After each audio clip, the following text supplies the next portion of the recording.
used to the release day change here at Monster Kid Radio, I really think I want the episodes to come out on Friday now instead of Thursday. And technically, at least where I'm at, it's still Friday, although chances are you're not going to get this episode of the podcast devoted to the classic and sometimes not so classic genre cinema of yesteryear until your Saturday. And I apologize for that.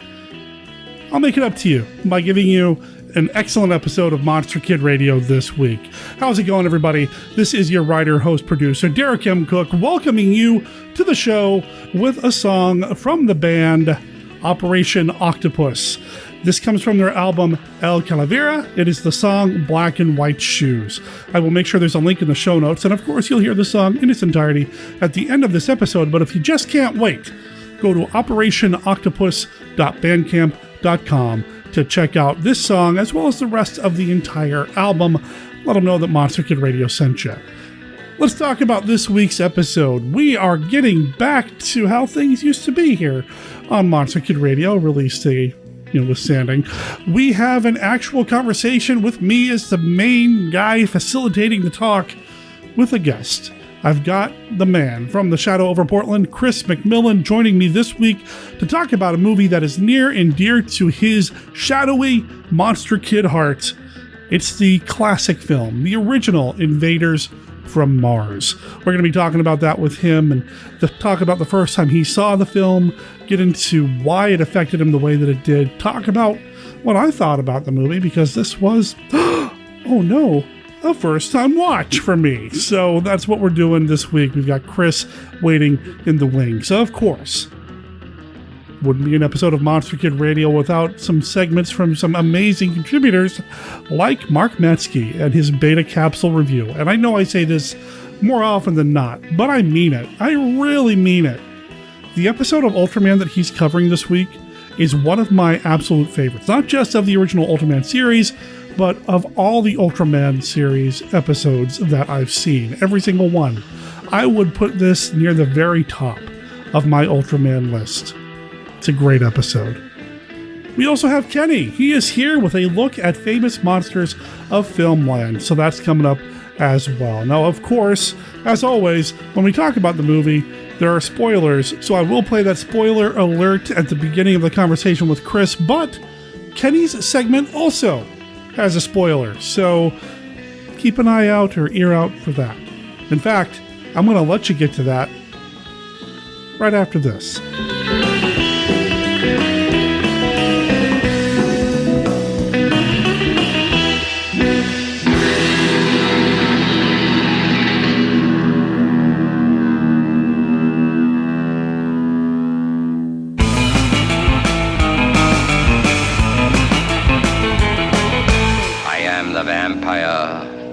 All living things are my prey. The undead are my allies. The night is my domain, and the dark, dank tomb my dwelling place.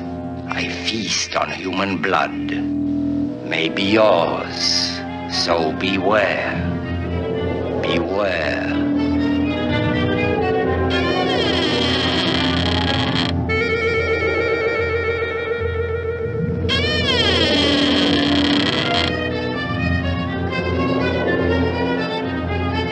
Brand new, all new, the return of Dracula.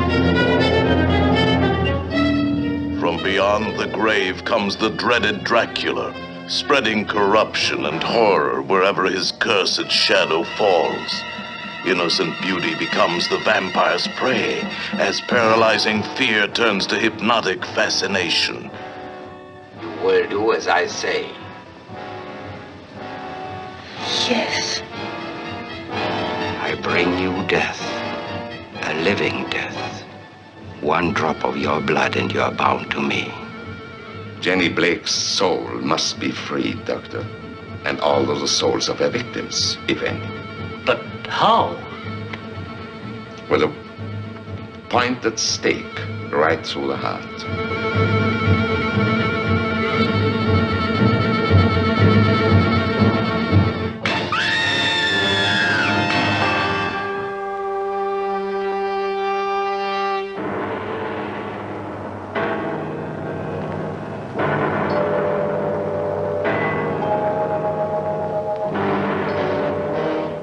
With the swiftness of a deadly cosmic ray, the Earth is invaded by indestructible moon monsters.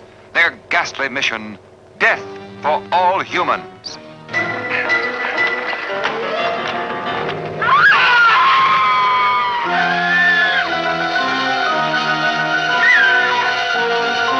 What astounding technical developments are being made to protect mankind?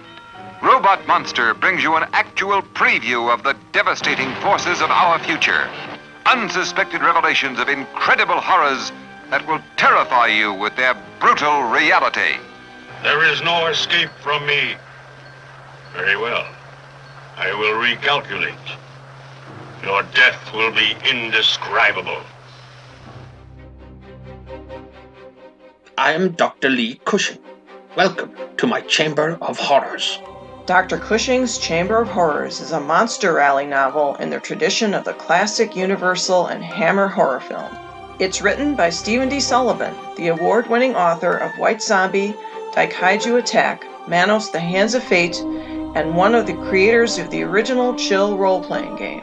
This book recreates the thrills of the classic monster versus monster film. We've got vampires, werewolves, mummies, psychic twins, scheming madmen, and plenty of unexpected chills. Now you can get Dr. Cushing's Chamber of Horrors in print, or for Kindle at Amazon.com and other fine retailers. Coming soon in other ebook formats. Find out more at CushingHorrors.com or SDSullivan.com, and support Steve's work through Patreon at PaySteve.com. I do hope you've enjoyed your visit. Please come again, and remember, the chamber is always waiting for its next victim.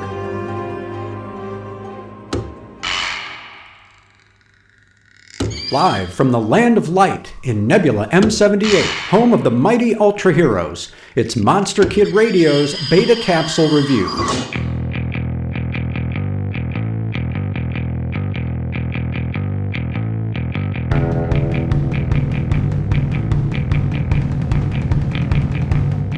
While on patrol of outer space, Ide and Arashi discover the Monster Graveyard, where Ultraman's monstrous opponents drift in weightless exile. Thus begins the heartfelt 35th episode of Tsuburaya Productions' special effects fantasy series. After spying many familiar foes floating about, and one creature unknown to them, the Science Patrol returns to headquarters where they organize a monster funeral, acknowledging the tragic nature of kaiju, which are simply too large and powerful to coexist with humanity. Meanwhile, Japan launches a lunar rocket which snags on Shibazu, the unidentified skeletal creature from the monster graveyard, bringing it back to Earth before the funeral is even complete. The SSSP begins bombing Shibazu, but the monster only cowers and roars in sadness, scaling a skyscraper in an attempt to get back into space.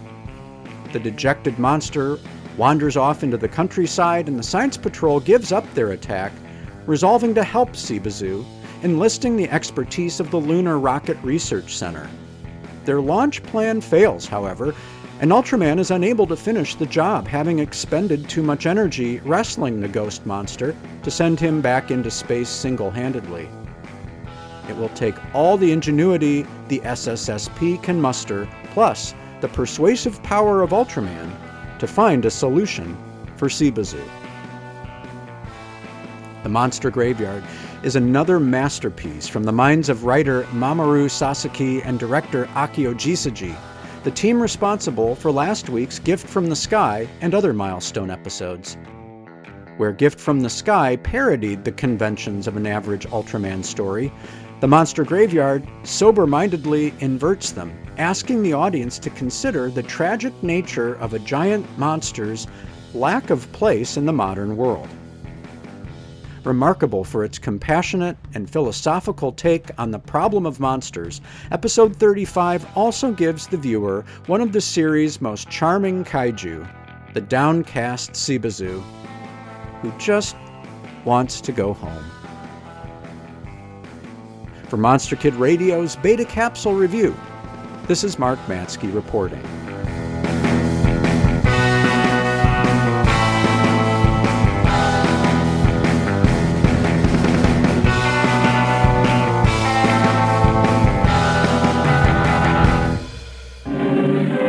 Bounding across the motion picture screen comes the most terrifying monster of them all. Gamera, the Invincible. Gamera, the super monster that even the H-bomb cannot destroy. Gamera, the Invincible.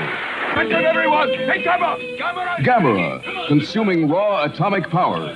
Power to destroy entire cities. Open fire! Man's most destructive weapons have no effect on Gamera, the Invincible. The mightiest nuclear weapons ever devised are powerless against Gamera, the Invincible. Is humanity doomed? Will the world be destroyed? The United Nations is called to emergency session in a last desperate effort to save the world. We have one plan that we think might work. We have discussed Plan Z with the Japanese authorities, and they agree it is the best of our alternative plans. Is that correct, sir? That is so. Plan Z is hope of the world. A cast of thousands at the mercy of the most terrifying monster that ever lived. Brian Donlevy as General Arnold. Is beyond comprehension. He must be stopped now. Albert Decker as the Secretary of Defense. Will Plan Z stop Gamera? Gamera, the Invincible.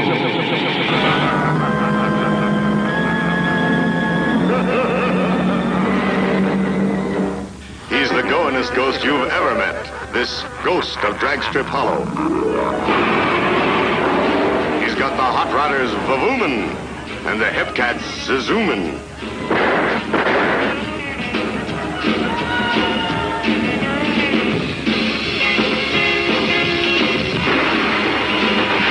She your chick? Well, I'd like to think so. You know, she prefers hot rods instead of hot romances. That's because it's easier to handle cars. This chick does all right with romance, too. But nothing stops this pirate's bird, who learned his tricks from the ghost of Dragstrip Hollow.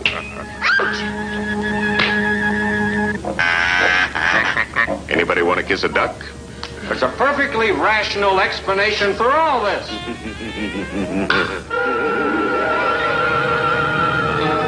Hepcats and hot rodders, they're all alive to the jive.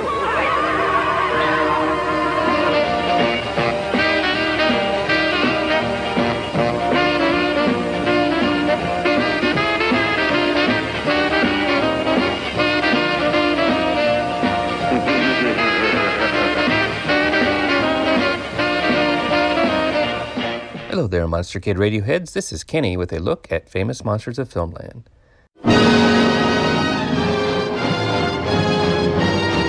Today's movie, Invaders from Mars, was briefly mentioned in FM 94 from November of 1972 in an article about movies with surprise endings. Warning, spoiler alert. The war plans of the Invaders from Mars were highly entertaining, but the movie's ending was even better. Everything turned out to be a dream, but later on the boy hero seemingly woke again and saw the flying saucer of his dreams land in the distance.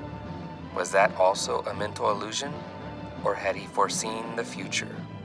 The audience never found out. In FM 139 from December of 1977, we see an article entitled Invaders from Outer Space, a history of invasion movies. It included this from our featured film. In trying to explain the invaders from Mars, one scientist actor said, "There isn't enough oxygen on Mars, and the surface is too cold to support human life as we know it. There is a theory, consequently, that their cities are underground near some central core of heat, or that they live in spaceships. That can't be proved, but it can't be disproved either. Can you disprove, for example, that the Martians have bred a race of synthetic humans to save themselves from extinction? They're called mutants. Say you're a Martian.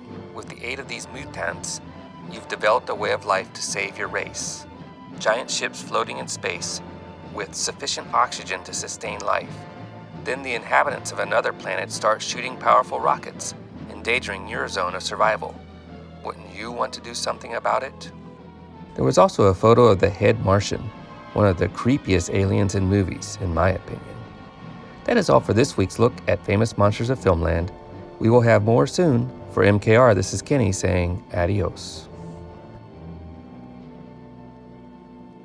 Journey into double terror with the late night double feature. With X, the fiend from beyond space, and the Wall People. A crew of interstellar explorers must fight an unstoppable alien fiend from beyond space, hell-bent on consuming them all. Will they survive? Can they survive? And on the same program, a man must fight to save his only child from the clutches of strange invaders who use their advanced technologies to steal sleeping children through their bedroom walls. Are your children safe? Two terrors to tear you apart in the late night double feature.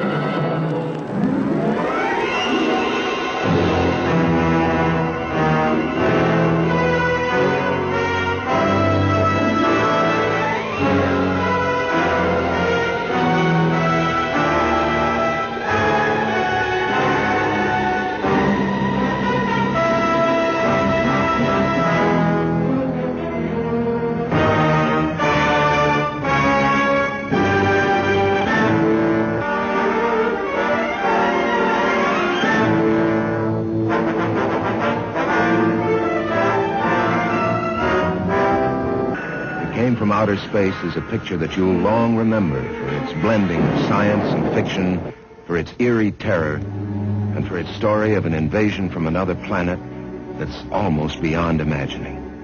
I tell you, from its size and its appearance, this thing came from outer space. I even have reason to believe that there's some form of life in it. What do you want? What are you doing? Let me see you as you really are.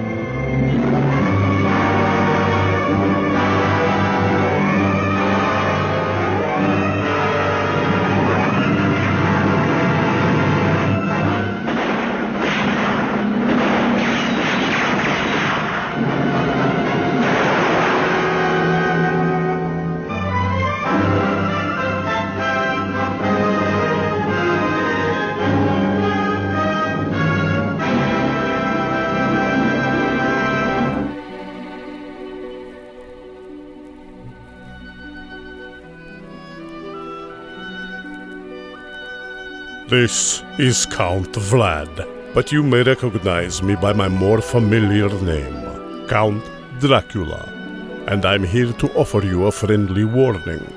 Derek and his guests often get excited, and occasionally this results in revealing key plot points of the movies they're discussing.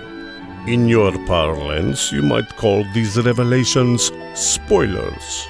You know how the children of the night, monster kids, can get sometimes. So consider yourself warned, and don't come begging to me to kill them for their transgressions afterward. I have more pressing issues to take care of, like that pesky Van Helsing. I like encountering movies that I've never seen before, even if it's something that I should have seen by now. There are movies out there that I have not seen, and I like to explore them here on the show. Not like last week when neither of us being me and the guest, have seen the movie. But in this case, I've got somebody who has seen the movie, has some very distinct memories with the movie involving the first time he saw it. And it's something that I've been talking with him for a long time about talking about on Monster Kid Radio. I'm done rambling. Welcome to the show. Welcome back to the show. Y'all should recognize his laugh by now. Come on. It's the man with the voice that deserves its own podcast. It's Chris McMillan from the Shadow over Portland. You've been talking about it for years, man. I know. And COVID and day jobs and God, yeah, I got to do it next year. I just have to. Buckle down and do it. Even if it's once a month, just get it done. Hey, I know it used to just be once a month a while back. You know, it's possible. It can be done. Oh, yeah, that's true. Yeah, it is. How are you? And thanks for having me back. I had to get that out right now But how are you doing? I'm hanging in there, man. Yeah, listeners, Chris and I have been chatting for about half an hour at this point. Yeah, something like that. So we've been chatting for a little bit, but yeah, even though we've already kind of gotten a lot of the how are we doing kind of stuff out of the way, I'll tell you, man, I am still dealing with the unpacking. I'm still dealing with adjusting to everything and not knowing where everything's at, and just trying to keep some positivity in mind as I look at what next year is going to bring. I know there's that meme out there about don't anybody dare say we're going to make 2022 the best, because we don't want to jinx it. Mm-hmm. But I'm going to make 2022 pretty awesome. I'm going to do my best too. I've got some pretty big plans with some pretty big people. That sounded weird. I've got some pretty big What is wrong with me? I've got some big plans for the year, and yeah, it all starts next year, man. Actually, it starts now as I kind of start laying the groundwork. Well, yeah, you might as well get prepared now before 2022 hits and hit the ground running. Right, exactly. So, yeah. Yep, got that going on. Got that all going on and dealing with all of that. So, yeah, and, getting back used to doing Monster Kid Radio again. I took a month off, kind of. I've seen that on Facebook. I'm still way behind on my podcast because the way I used to listen to it, I could listen to it at work, but now I can't. I'm behind on everything. Well, I don't hold it against you or anything. I mean, I do consider you a dear friend and wish you listened to everything I did, but I totally understand. Well, I will listen to it. It's just going to take a little while to get there. Oh, man. No, it's cool. I totally understand, man. I totally get it. Although I do have to say, I don't know when this podcast comes out, but if it comes out before Christmas, oh, it is. I'm going to have my... Oh, okay. I'm going to have my dad listen to it. He's never heard me on a podcast. Hey, there we go. Hello, Chris's dad. Everybody say hello. Yep. Everybody say hello to Chris's dad. Like, that doesn't make sense. Anyway. Ooh, all right. But yeah, I'm going to have him listen to it because he's never heard it before. He's always saying, oh, you should do that. And it's like, well, yeah, I'm trying to. That's awesome, dude. Well, I'll have him listen to it. So yeah, maybe we'll get another Monster Kid fan. Ooh. Well, you never know. I was over at my brother's house where he's living because he's like 90 and he can't live on his own. Right. And my brother and his wife had to go do something. And I'm like, well, Dad, let's see what's on Netflix. Have you seen Tremors before? Oh, I know that guy, Kevin Bacon. I'm like, yep, we're watching this. Nice. And he loved it. Nice. So, yeah, there's hope. That's awesome. Maybe I can get him to watch this one. Right on. Well, I mean, in personal conversations you and I have talked about is your dad's introduced you or had you watch a bunch of Westerns, right? Oh, yeah. He loves Westerns. And I think that's kind of why he got into Tremors, because it's set in the desert and it's a sort of Western style where the town's under siege by, in this case, giant earthworms that ate you. He got into it. It was nice. It was fun. Right on, dude. That's awesome. Mm-hmm. So he's always wanted to hear me on a podcast or on the radio. So when this goes out, I'm going to be able to see him at Christmas. I'm going to get him to listen to it. That's cool. Well, hello, Chris's dad. Like I said, I will promise not to edit your son into making him sound like an idiot. I'll make sure he sounds like he knows what he's talking about. Thank you. I appreciate that. It's easy to end up with gold when you start with gold. I'll just say that. Ooh, so. Oh, wow. Yeah. Thank you. Yeah. There's a movie we're talking about. Yeah, we just both got off work earlier today, so I'm still kind of a little punchy. Oh, yeah, I get that. So my apologies. Yeah, we have a movie to talk about. We have all sorts of stuff. We can keep jabbing on, but I'm sure people are kind of like, come on, let's get to it. You mean this podcast that isn't called Derek and Chris just kind of ramble aimlessly for 90 minutes? Wow. I forgot. I thought it was my podcast and I called the shots, but I guess. Well, you do, but, All right, so we've got a movie to talk about. We got all sorts of stuff to talk about, but I didn't do this last week with Steve Turek because he sprung it on me. I'm not letting a week go by where I don't do it. We got to do a round of the Classic Five, sir. Oh, goodness. Oh, man. I didn't even study. You know better. I know. You know better.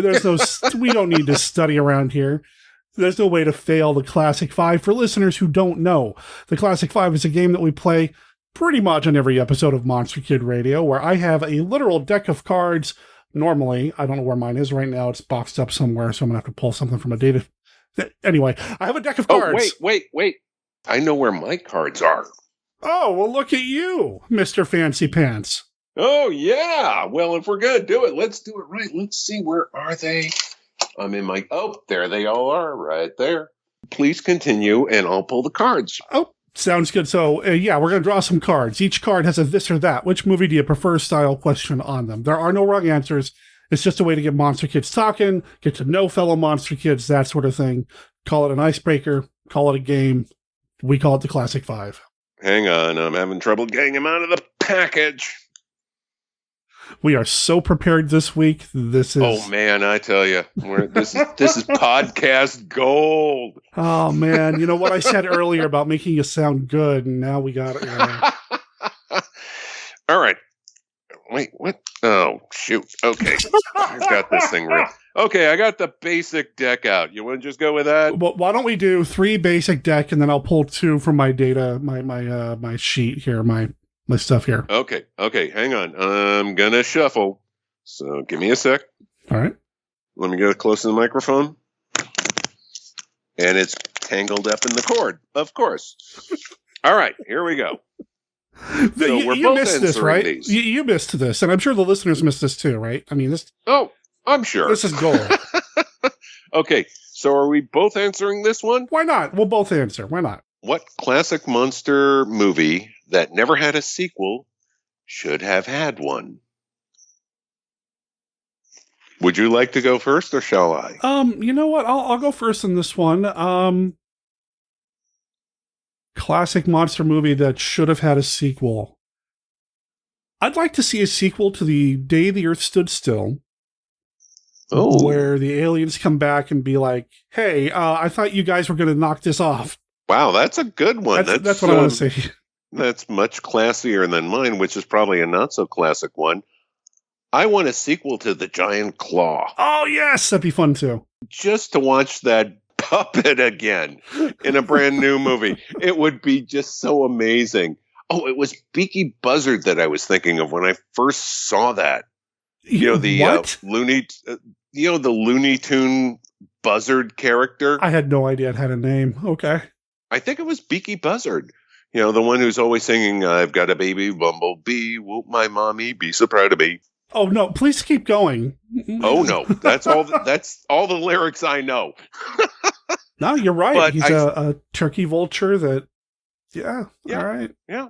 So, I mean, just to see more Giant Claw, I love that movie. All right. I shouldn't, but I do. No wrong answers. There's no wrong answer, sir. You know, Monster Kid Radio is a non-guilty pleasure space. There's no such thing as guilty pleasures here. You love them. Oh, I don't. You love them. Feel no guilt. I don't feel guilty for loving it. It's great. There you go. There we go. Okay. I'm going to do the second one. We're going to go back and forth like this, okay? What kaiju would you want to see come to America to fight an American giant monster? Well, I mean, the obvious answer is Godzilla versus Pacific Rim, but I'm not going to go there. Okay. Because that's just too obvious. I would go to the theater multiple times in a day. Godzilla versus giant robots. I know there's Mecha Godzilla, but come on. We're talking Jaegers. That would be awesome. Oh, yeah. Oh, yeah. Let's see. Giant monster. I would like to see Gamera come to America and fight the beast from 20,000 Fathoms. Ooh, nice. Yeah, that would work. Yeah, it would. Because not only will they fight on land, but they're both amphibious, so they're going to be underwater, too. Yeah. Yeah, I'm going with that. Right on. Well, you said giant robots, and I can't get it out of my head. So I want to see Jet Jaguar come and fight the amazing Colossal Man. Ooh, that would be good, too. Yeah, that's what I want to see. A couple of dudes just going to town. I want to see it. Yeah. Nope. I'm with you on that one. Okay, card 3? Card 3. What character from a classic monster movie would you like to have a drink or meal with? Okay, Lawrence from Creature from the Black Lagoon, of course. Come on now. Yeah, no kidding. But I mean, that's the we given. should do something different. That's you and I have that not problem, but you and I have that thing. Yes, exactly. Yeah, so if not Kay Lawrence... well, there's always Mira Corday from Tarantula. Okay, let's get away from that. Let's not go with our 50 crushes. Let's see here. Oh, I know. Gin martinis with Dr. Pretorius. I mean, that could be fun and all, but I don't know, man. Well, it's his only vice. I don't know if I can let down my guard enough to enjoy myself. Well, yeah, I'm not saying it wouldn't be a, cautious evening, but it'd be fun. Having a couple of drinks, he pulls out the little people, like, what is going on? Exactly. You know what? I'm going to go with Lady Jane Ainsley from Return of the Vampire because, I'd go and fight monsters with her. Oh, I don't blame you. There you go. Yeah, perfect. All right. Question number 4.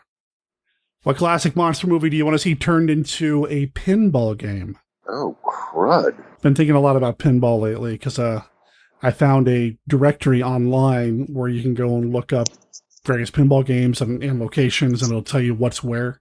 And there's like 3 or 4 locations in the greater Portland area that has the creature from the Black Lagoon pinball. I almost went there for my birthday, but it's like, I don't want to go out this close to the holidays with people. So, yeah. Well, next year.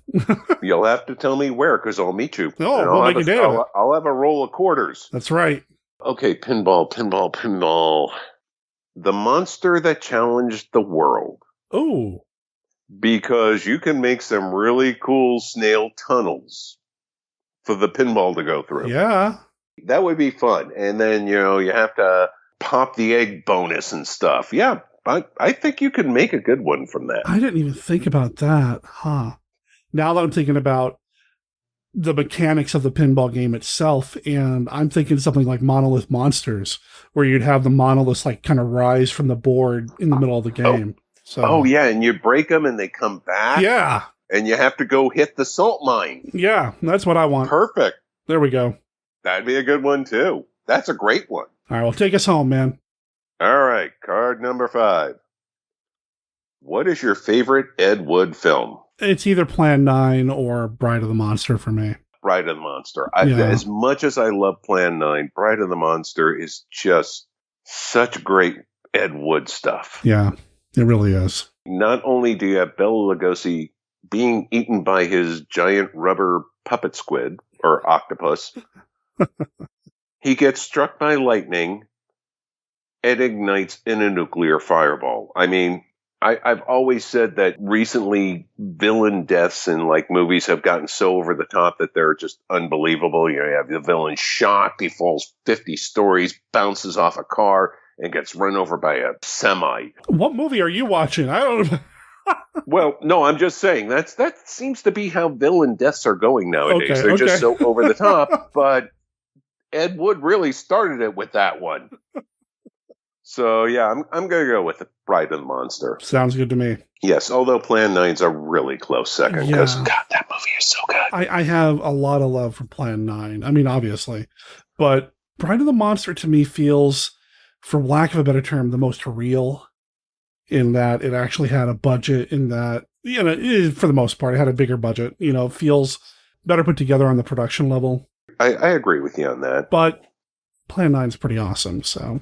Yeah, and plus, let's be honest, Bela Lugosi is in it much more than he is in Plan 9. Well, that was the Classic 5, and as I kind of sort of hinted at during the stream recently, the Twitch stream, I know I keep talking about a new deck, a new expansion.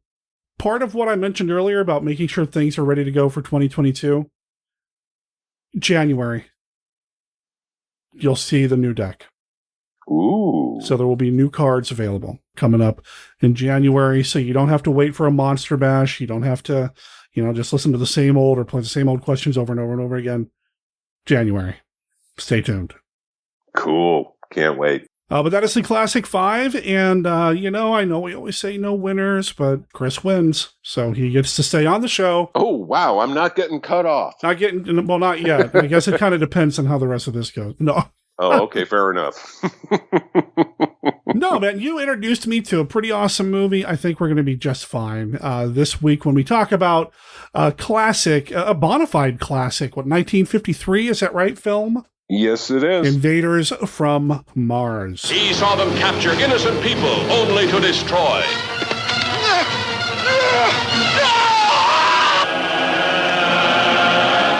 Father turned against son. People changed into strange, weird animals. A general of the army becomes a saboteur. Trusted police turned into arsonists. The boy's parents changed into killers.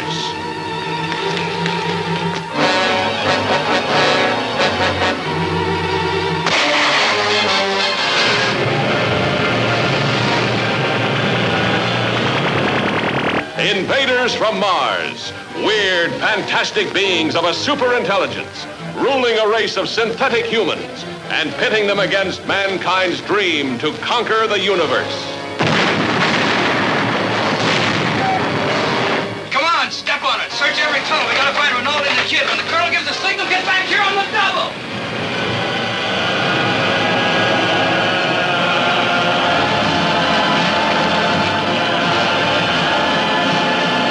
I kind of stumbled my way around it a little bit at the beginning of this, but just to be clear, once again, I'd never seen this movie before talking about it for this show. It's been on my to-watch list for a very long time. I know it comes highly recommended by a lot of people.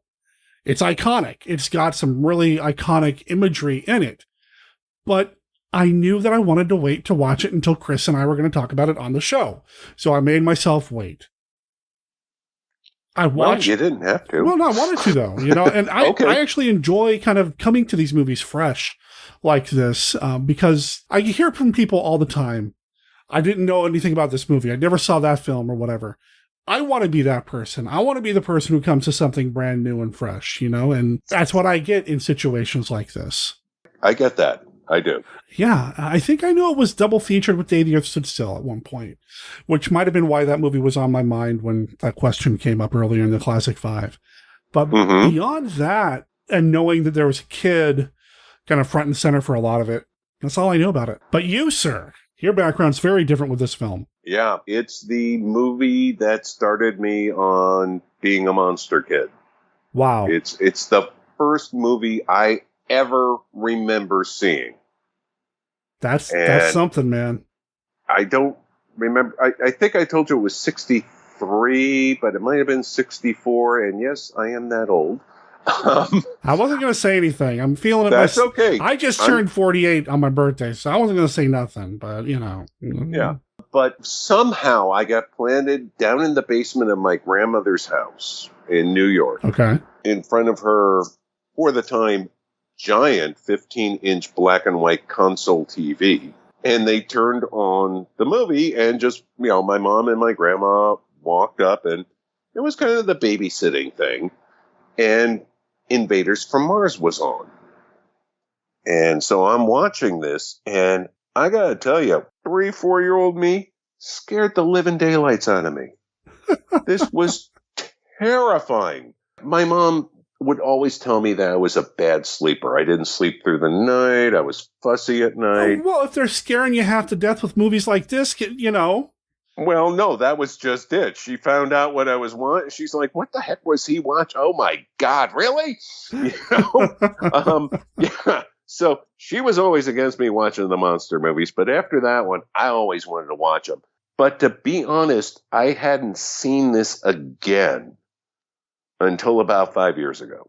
Really? For a couple of reasons. First, it was really hard to watch, especially when I moved up here to Portland, because Portland didn't have, they had the movies they would show, but they didn't really have a good variety of classic sci-fi monster horror films that they would show. Sure. They'd show stuff on rotation, like you get to see Creature from the Black Lagoon every year.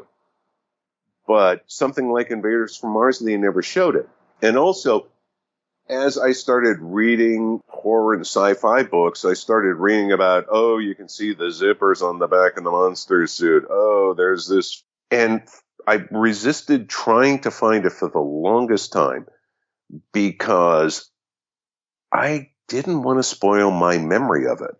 I didn't even realize it was shot in color because I'd only seen it in black and white that one time. Wow. So all these color pictures in the book, I'm like, well, oh, they must have been just stills they were taking. And then it's like, oh, it was shot in color. Oh, my goodness. But I resisted seeing it until I finally broke down. It was on a streaming service. Yeah, okay, I'm going to watch this. And I was pleasantly surprised because, well, I think the film has some flaws, and the zippers aren't a flaw. The zippers are just whatever. They're a feature. They're a feature. It's still a really, really well-done movie. It's so good. And so I didn't want to be disappointed. You know how sometimes you watch a movie and you think it's really great, and then you watch it when you're older, and it's like, okay, I guess I can... maybe as a kid I'd have enjoyed it. You know, that sort of disappointment you get. Oh, yeah. I did not have this with Invaders from Mars when I saw it 5 years ago. It was like, you know what? I understand why this scared me. Because it's a good movie. It's well shot. The set designs are just amazing. The plot unravels really well. And sucking people down into the sand, that's scary. Yeah. So, yeah, I get why this scared me. It doesn't scare me anymore, but it's still a good film. Yep. It looks more lush than I think it has any right to in some definitely. respects. But then also a lot of it does look like it's shot on a set, but I don't care. So does a lot of Frankenstein. So, you know. Whatever. Yeah, but still, even some of the set designs, like the police station, when they bring our hero in, yes. You know, the kid, you get the feeling that David is in this adult world where he will be overpowered and no one will believe him. Yep. By the design of the set and how sparse it is, but how tall everything looks. It's over-exaggerated to a point where you know you're seeing it through David's eyes. And it's brilliant that way. There are some sources that say that this movie was originally shot in 3D.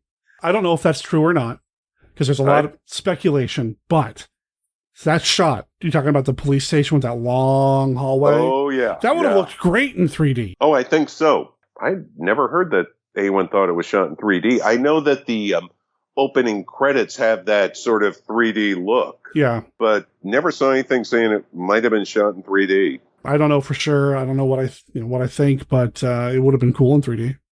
Oh, yeah, I think so. Especially like you said, that police station with him walking down it. Mm-hmm. I mean, that would have been amazing. Hey, you know what else was amazing in this movie? What's that? 3 guesses what I'm going to say. I loved the music. What was I thinking? Yes, the music. I should have guessed. What am I thinking? No, and the music is great. The Martian cue. Oh, man. Raoul Crachard. I mispronounced that, I'm sure. It's a French name. Raoul Crachard. Raoul Crachard. I don't know. I got nothing. Yeah. Wow, that just came out of my mouth. Yeah, I wasn't going to say anything. However you pronounce his name, his music is amazing. I loved the music in this. I would buy this on a CD in a minute. It was fantastic. I'd be right behind you. Take my money. It was big and bombastic where it needed to be, subtle where it needed to be, where he's running, and everything's just kind of, oh, wow. And like I said, the cue from when the Martians show up and pull people into the sand, that it's a ethereal, according to Wikipedia, rhythmic, wavering tonal composition sung in unison by a choir. And it's really creepy sound the way they did it. Yeah. It's beautiful. It's I really good. I'd be right behind you with the soundtrack. I want a copy of it. So good. Mm-hmm. So good. You know, we're talking about the budgetary stuff here, and I wanted to bring that up, earlier rather than later like I normally do, because it added to the overall production value of the film. To me, it's all about the sum of the parts kind of coming together for these low budget movies that kind of come together and make this interesting meld of media. And this one, it was really good, man. It was real. Solid pick Well, okay, I'm the one that picked it, but I'm glad we for this week. Yeah. But I'm glad we went with it because there's a lot to love here. Yeah, there is. And I think the director, William Cameron Menzies. We've talked about him on the show before. He's done some pretty important science fiction. Yes, he has. But I mean, I think he picked his battles with the budget and chose the right ones because, like I said, the police station set, that had to cost some money. For sure. And so if you're looking at the back of the mutants, or they call them mutants, and you see the zipper, just realize that hiding the zipper was probably not considered as important as a really good police station set. Well, you're looking at the wrong spot. If you're paying attention to the back of the suit, I'm sorry, man. Your priorities are a little. I'm not going to tell you how to enjoy these movies. I'm sorry, I shouldn't go down that route. But you're looking at the wrong stuff if you're looking for the zipper. Well, yeah, and you should be able to forgive certain things. It's a low budget movie, and that's fine. Mm-hmm. But okay, so the zipper's there, but look at the rest of it. Look at how much they put into that film to make it work as well as it does. Yeah.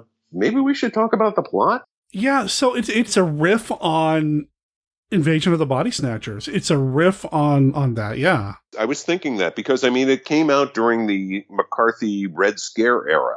And there's a lot of that there, too. There's even comments that some of the characters, the military folks make. We may not have a weapon that'll stand up to them, but we're sure going to give them a fight. How Cold War America is that?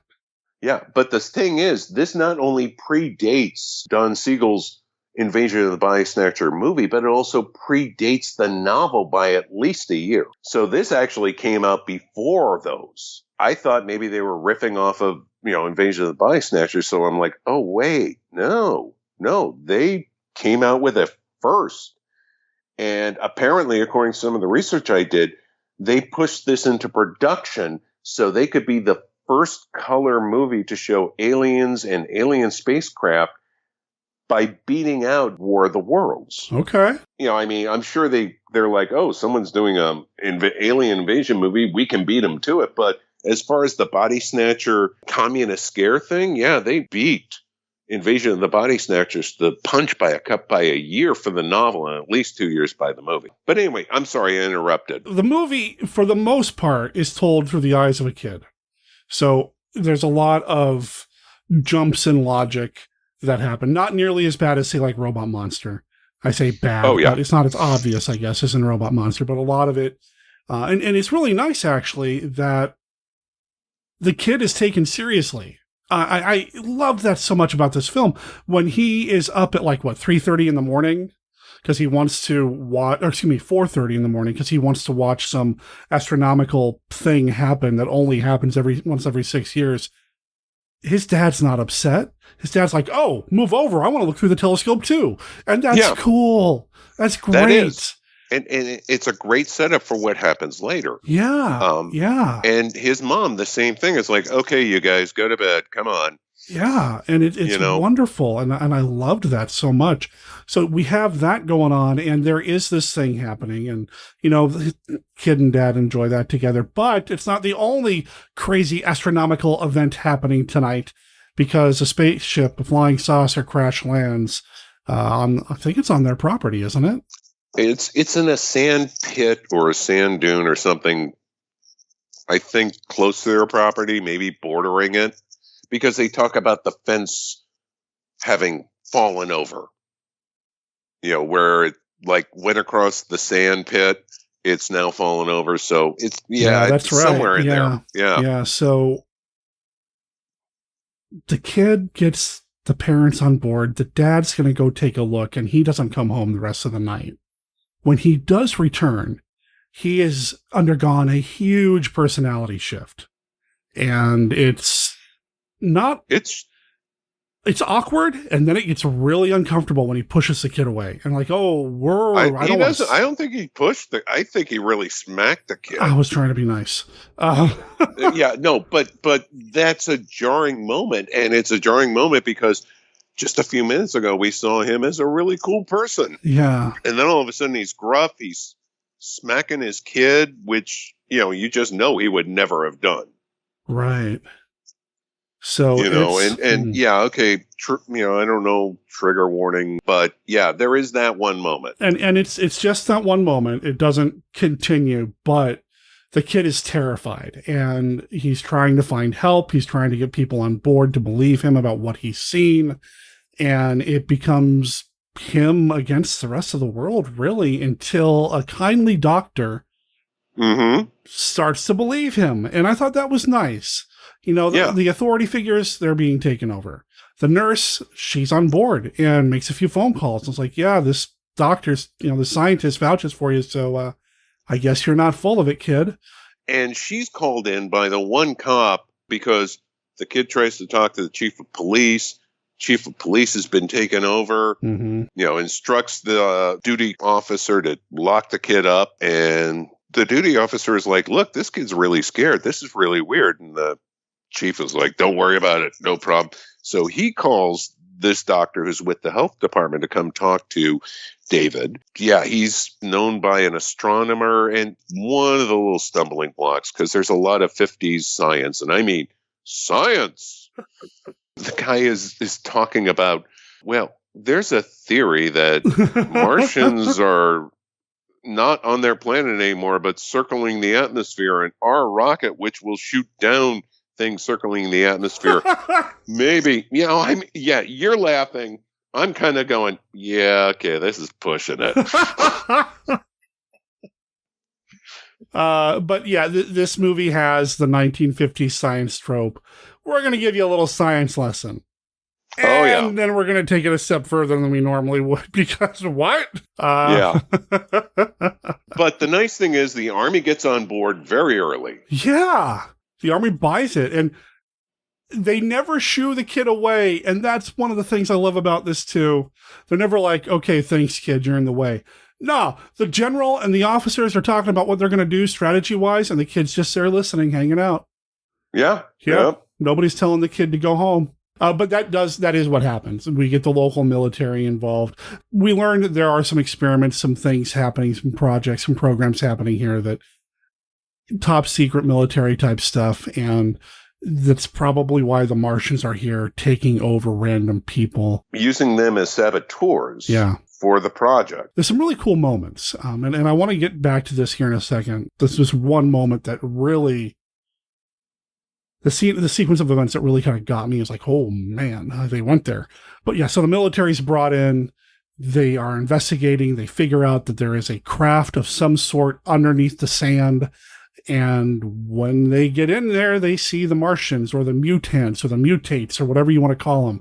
And this awesome goldish, greenish, more green than gold, head in a fishbowl with weird tentacles that communicates only by moving its eyes.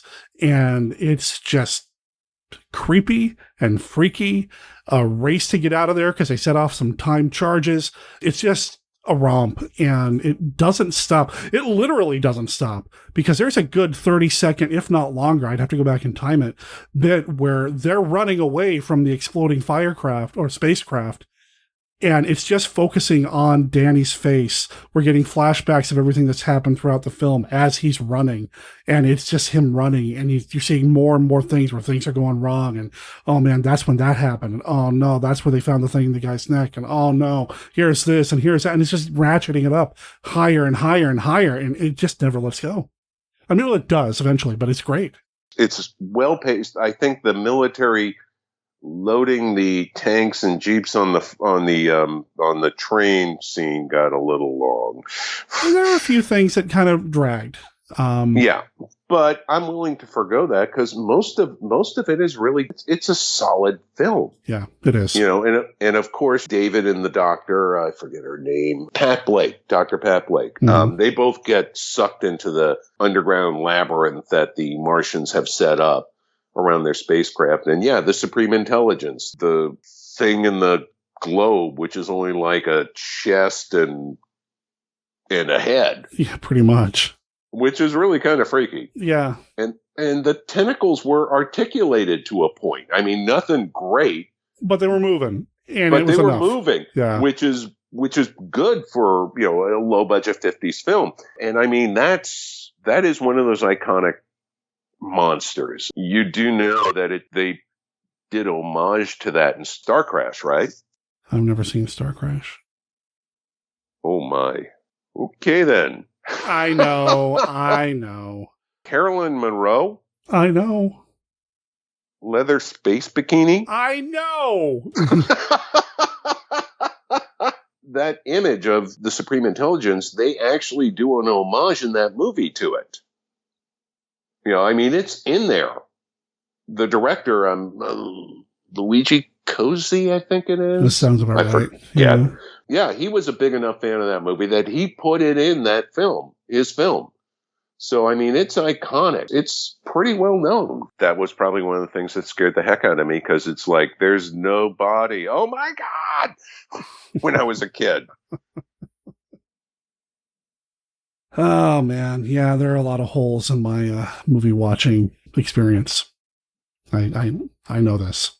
I'm just actually surprised about Star Crash. I mean, just surprised. I know. Whatever. I haven't seen a few myself. You know, I still haven't seen a Rondo Hatton film. So I understand completely.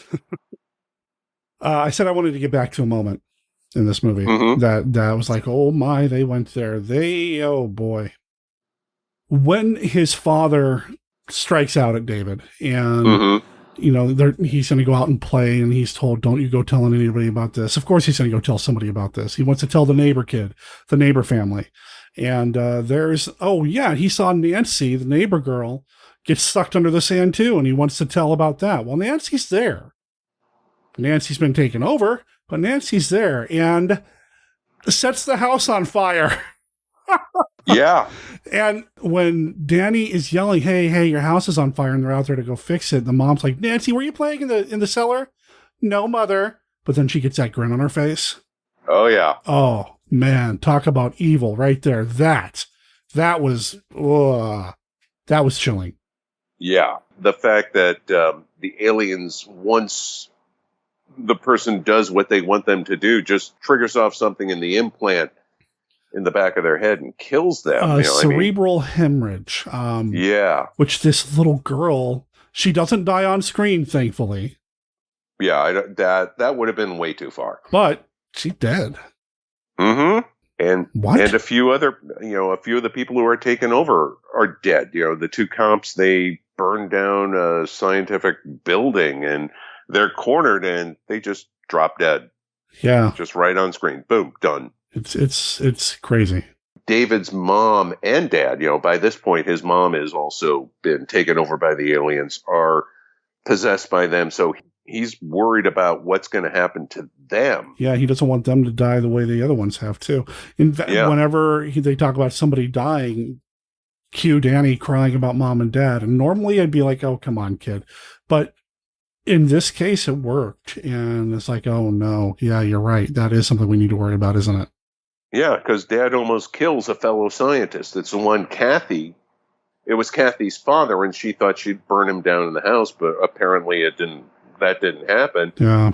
So David's dad takes a shot at him with a rifle and misses, but you're not sure. It's like, is this actually, you're really convinced that his parents could be killed in an instant. And he does sell it. He does.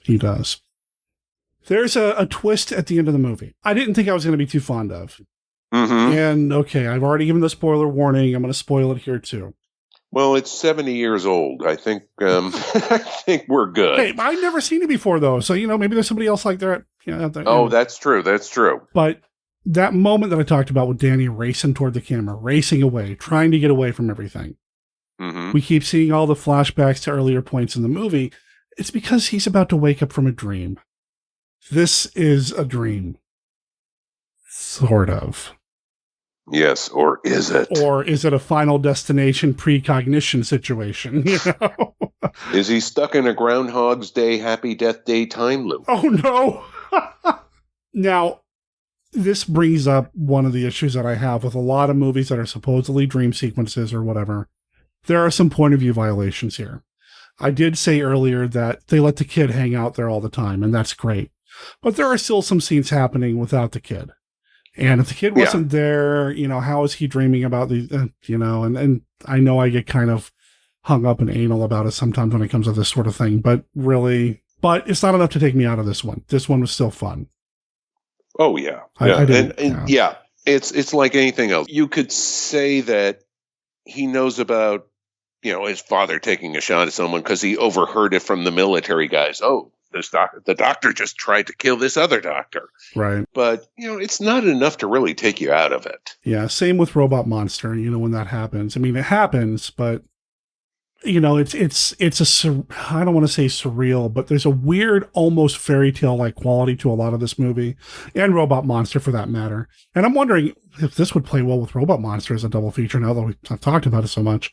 But there's a weird fantasy kind of almost fable-like quality to it that I enjoy, and I'm okay with that weird kind of lapse in logic when it comes to whose point of view are we really seeing. The lap in point of view didn't bother me at all. It's good. But then, of course, it's a movie. The way a movie's structured, you kind of accept that sort of stuff. Unless your name is Derek, and then you start getting hung up on this stuff. Well, and I mean, there are some movies where, okay, it doesn't work. You really kind of drop the ball on that. But this one seems to work well. Yeah. Especially when you find out it may all be a dream. But is it? That's right. Because he wakes up at the same time he did in the beginning of the first part of the movie and sees the spaceship landing again right where it was. Yep. It's just a neat way to kind of end the thing, too. I kind of liked it. It's clever in a way that I didn't expect. Well, apparently the British distributor didn't think it was that clever. So I was going to ask you about that, because when I went looking for this movie, I saw that there's a British version which has like an extra minute. Yeah. Is there a huge difference? I didn't see, I don't think, the British version. I didn't either, but apparently what it is that he just goes to bed and everything is fine. He doesn't wake up again. In fact, I think it's because his parents are getting the brain control device taken out of them that the doctor, Dr. Blake, and the astronomer are the ones putting him to bed in his house. They actually do show the Martian ship exploding in the British version. I don't remember them doing that in the American one, but I could be mistaken. Huh. But Dr. Blake assures David his parents are safe now that the saucer is destroyed. The scene dissolves to David's house. Dr. Blake is there putting him to bed, saying goodnight. The scene dissolves to the end. Interesting. So there is no dream within a dream. I'm not sure how they explain the running scene where he's where he's getting the flashbacks to everything that happened beforehand. Huh. Because that would have been that kind of feels dreamlike. Yeah, it does. Yeah, but to me the British ending is just trying to, I don't know, they just didn't like the fact that it could have been a dream. No, that doesn't make sense. Change it. Huh, interesting. Okay. Which is a shame, but what are you gonna do?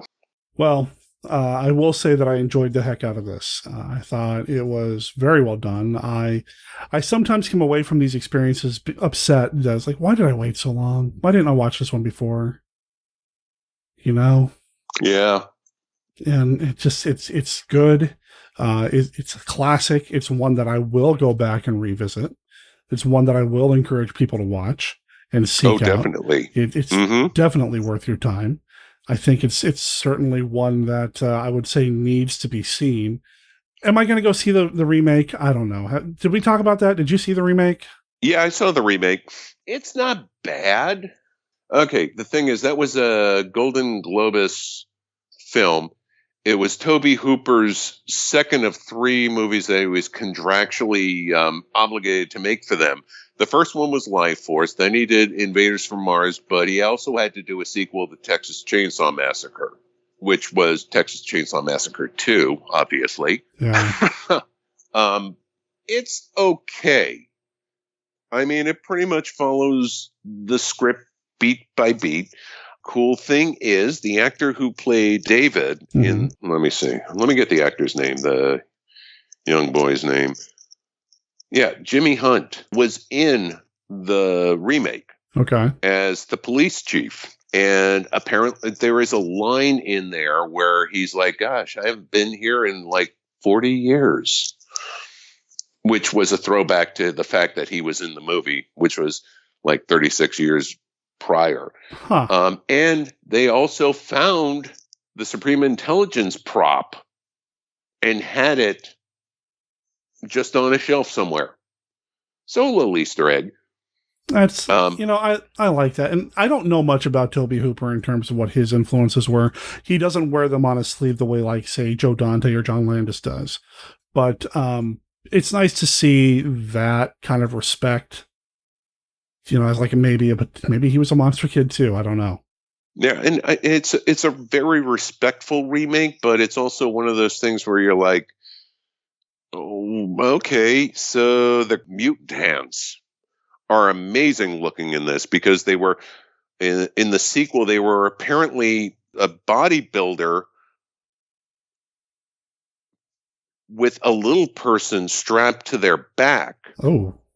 And the little person would be operating the face and the head of the monster and its arms, while the bodybuilder would be walking backwards. So his joints looked backwards and weird. That might have been even an homage to this, because when we see the mutants or the mutates or whatever, carrying the head in the ball. Yeah, they're kind of walking backwards. They are. It's reversed. Yeah. And it gives it a weird kind of quality that I recognize, because I see this trick done in a lot of things, but it's still pretty cool.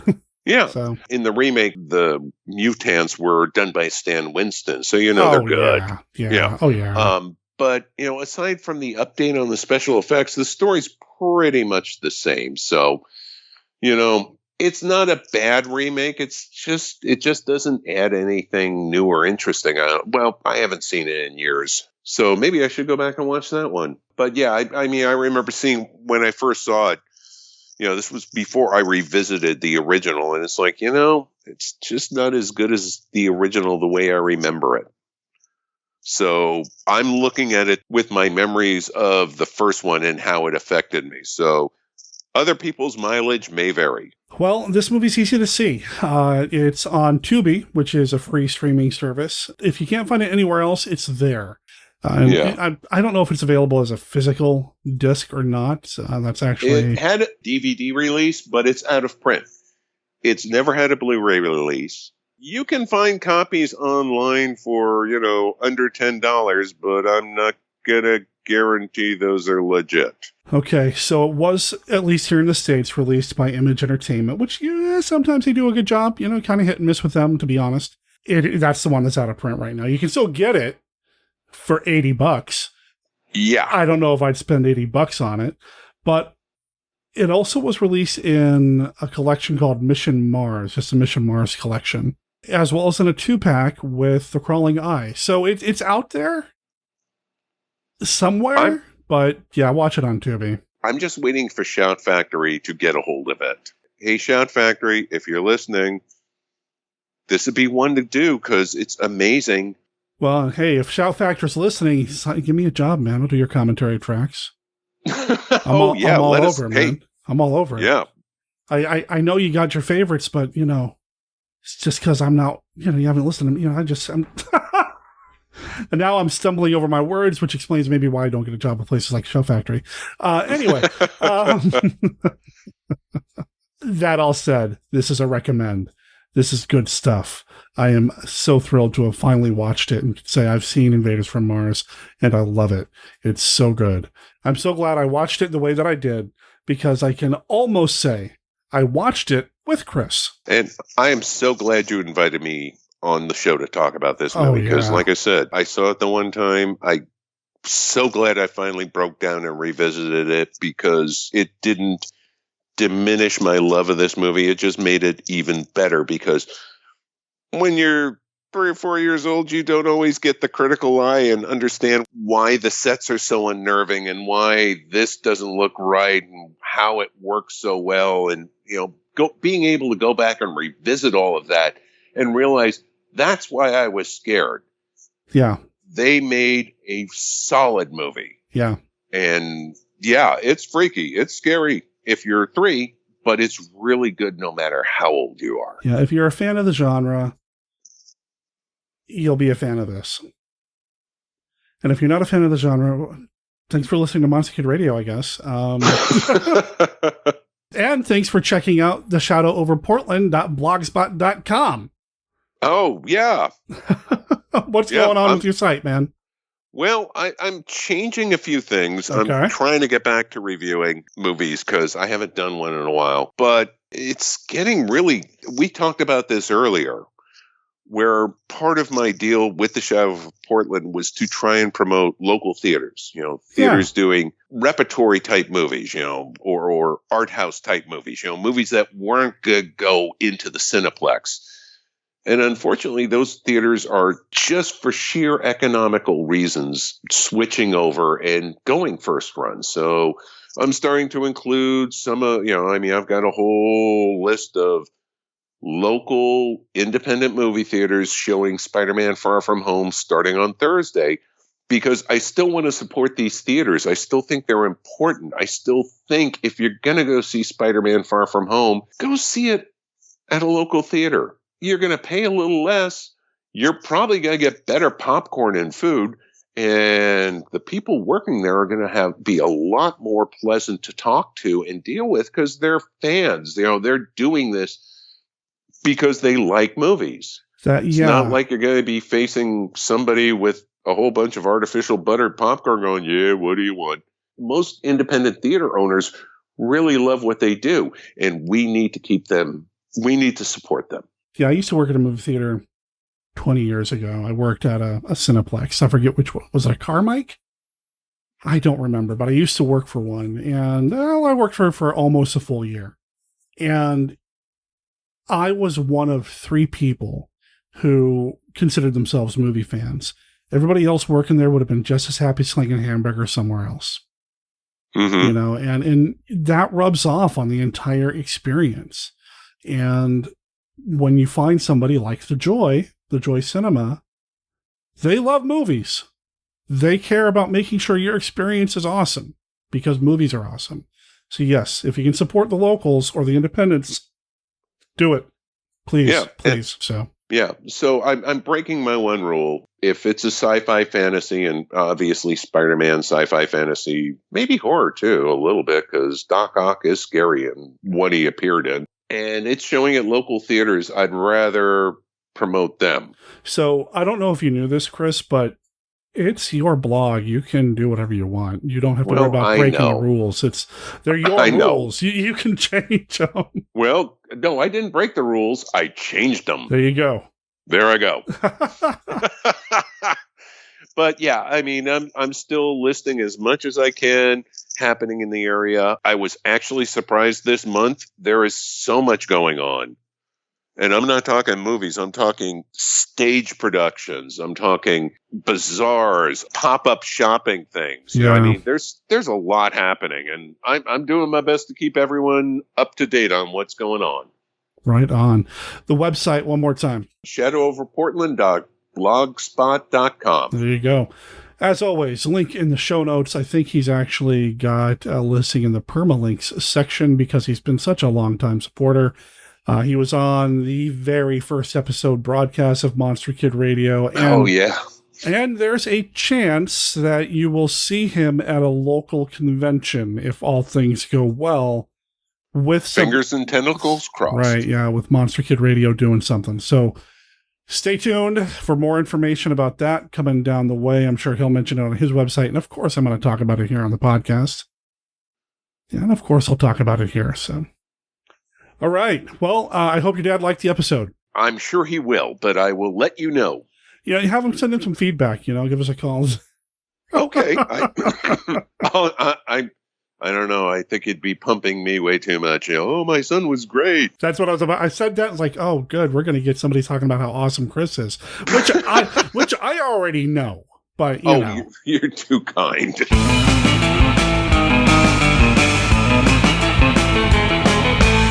Thanks for being here. Thanks for downloading the show. Thanks for reviewing the show wherever it is you downloaded the show. And thanks for sharing news about the show, whether you're retweeting tweets or posting things on Facebook or whatever it is you do to let people know about Monster Kid Radio. I appreciate you. Thank you. And thanks for listening to the podcast and being patient with me as I still work out the release schedule. Links to everything that we've talked about here on the show you can find on our website at monsterkidradio.net. You're going to find links to the band that we played this week. You're going to find links to keep up with Chris and Mark, and you're going to find links to, like I said, everything that we've talked about, as well as links to our Facebook group and our Twitter page, our Reddit, and our Discord. We have a Facebook page, or at least we used to. I'm not sure why, but Facebook removed it, saying that it had violated some sort of terms of service or something along those lines. I don't know if somebody sent in a complaint. I'm not sure if there was an issue with some of the Twitch streams going to the Facebook page. I'm not sure what happened there. I'm trying to get it recovered, but I don't have high hopes. So if you're a Facebook user, the best place to interact with anybody regarding Monster Kid Radio is the Facebook group. That link still works. There's also links to Amazon. We are an Amazon affiliate, so every time you buy anything from Amazon, please consider using our links on the website because it takes a few bucks, quarters, pennies, a percentage of a point. I don't know. It just helps Monster Kid Radio out while not charging you anything extra. So I appreciate your support there. I appreciate you being a patron over at Patreon. And I appreciate you joining us on the weekend at the Monster Kid Movie Club. That's over on Twitch. So go to twitch.tv/Monster Kid Radio, and you can join us on Saturday at 11 a.m. Pacific. You're going to get an amazing pre-show put together by Scott Morris. And then around noon, the movies kick in. And this weekend on Saturday, we're going to be doing a bunch of old Dark House movies. You know, there is something about ghost stories and Christmas time.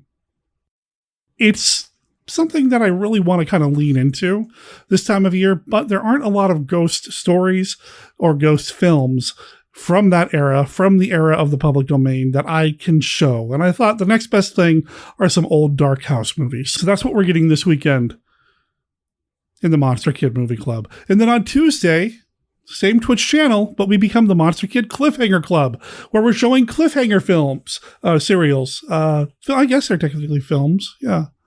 Anyway, we're going to be showing the back half of The Tiger Woman and Zorro's Black Whip over in the Monster Kid Cliffhanger Club. That starts around 3:30 p.m. Pacific with the pre-show, and then the movies themselves or the serials themselves kick off around 4 o'clock. And then I'll go ahead and tell you now, the following Saturday, well, it's Christmas. So we're going to be showing a bunch of Christmas films. It's going to be a little bit different in that we're not going to have as much, well, you know what? Stay tuned. Just stay tuned. If you're a Twitch user, just give us a follow and you'll be notified every time we go live at the Monster Kid Movie Club Twitch stream.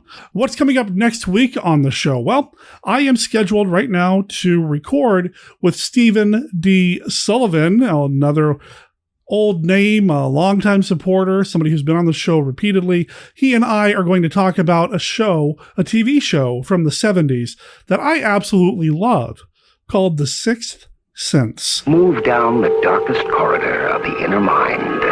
ESP is a fact. Across the comprehensions of reality. Science fiction. Is it? Beyond the shroud of your subconscious. Back. Farther back. And into the sixth sense. Come with me. Specifically, he and I are going to talk about the first 2 episodes of that series. So that's coming up next week here on the podcast. Please come back for that. I think that's about it. Let's go ahead and wrap this up so I can get the show out to you by letting you know and reminding you that Monster Kid Radio is a registered service mark of Monster Kid Radio LLC. All original content of Monster Kid Radio by Monster Kid Radio LLC is licensed under a Creative Commons Attribution Non-Commercial No Derivatives 3.0 Unported license. Of course, that doesn't apply to the song Black and White Shoes. That is copyright 2018, Operation Octopus. You can find it on their album El Calavera, which you can find at operationoctopus.bandcamp.com. My name is Derek M. Cook. Talk to everybody next week. Ciao.